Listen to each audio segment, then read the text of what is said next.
Ebbene, diamo il benvenuto al nostro primo ospite, con noi Raffaele Padrone, segretario generale UGL Sicurezza della Polizia in Friuli Venezia Giulia. Buonasera Padrone, le chiedo subito, abbiamo sentito le ultime notizie di cronaca, ultimissime, della giornata. Un vero e proprio bollettino di guerra sul fronte della sicurezza in tutto il Triveneto, tra appunto le due regioni Veneto e Friuli Venezia Giulia.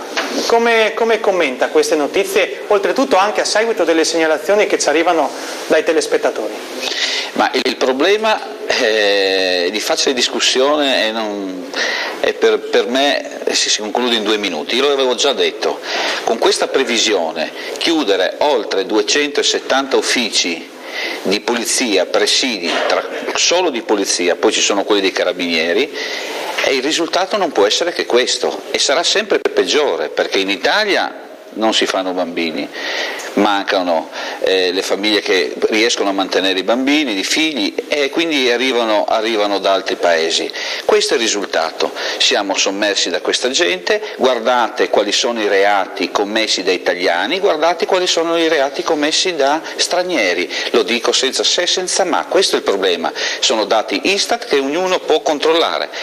Nel Triveneto, parliamo così, ci sono situazioni ancora peggiori. Chiaramente se scendiamo laddove la società non offre neanche più il lavoro da anni, il lavoro ormai è perso, la gente si deve arrangiare come si deve arrangiare, questi sono i risultati. Quindi meno sicurezza, meno polizia sulla strada, sicuramente meno sicurezza, che, ripeto, la sicurezza è sempre questa colonna portante della democrazia, no? Quindi il problema è che se cominciamo, o se la gente comincia a farla da sola, come si vuol dire, sarà sempre peggio. Questa è la chiusura. Padrone, lei accennava al discorso della sicurezza. Io le faccio questa domanda: che cosa ne pensa della diatriba che è nata relativa al Taser, questa pistola elettronica che in altri paesi è in vigore? Lei sarebbe favorevole all'introduzione di questa arma, se così si può chiamare, anche in Italia? Beh, innanzitutto il Viminale dal 97 l'ha messa tra le armi, non armi da fuoco, ma l'ha classificata come un'arma, e anche se liberamente e in qualche sito online si può acquistare, si è sempre potuto acquistare.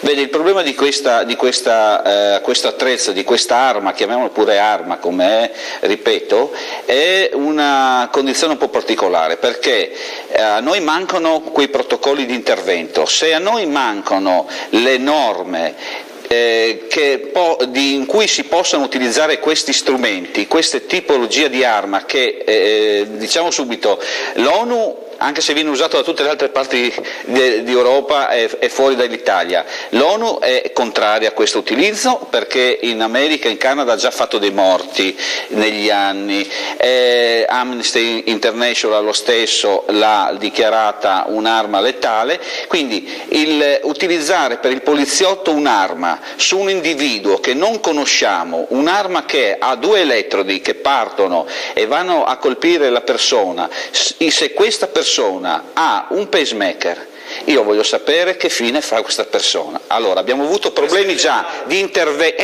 può essere letale, è chiaro che uscirà con una certificazione, però regolata dalla sanità mondiale. Però il problema è che io non posso chiedere a una persona scusa, sei un portatore di pacemaker, ti posso sparare o non ti posso sparare, siamo nel ridicolo. Certo. Ma l'ho voluta mettere così per far capire qual è la problematica del poliziotto che dovrà intervenire. Allora, se ci saranno o ci sono delle normative e dei protocolli di intervento, potrà essere utilizzata. È chiaro che è a favore della polizia. Il problema è che non sappiamo quale e come poter utilizzare quest'arma, e lì è il pericolo. Ci troveremo a fare un altro processo altri colleghi che hanno utilizzato questi mezzi di coercitivi che ci danno questa possibilità di non avere il contatto con la persona. Grazie a Raffaele Padrone, segretario generale dell'UGL Sicurezza Polizia in Friuli Venezia Giulia. Continuiamo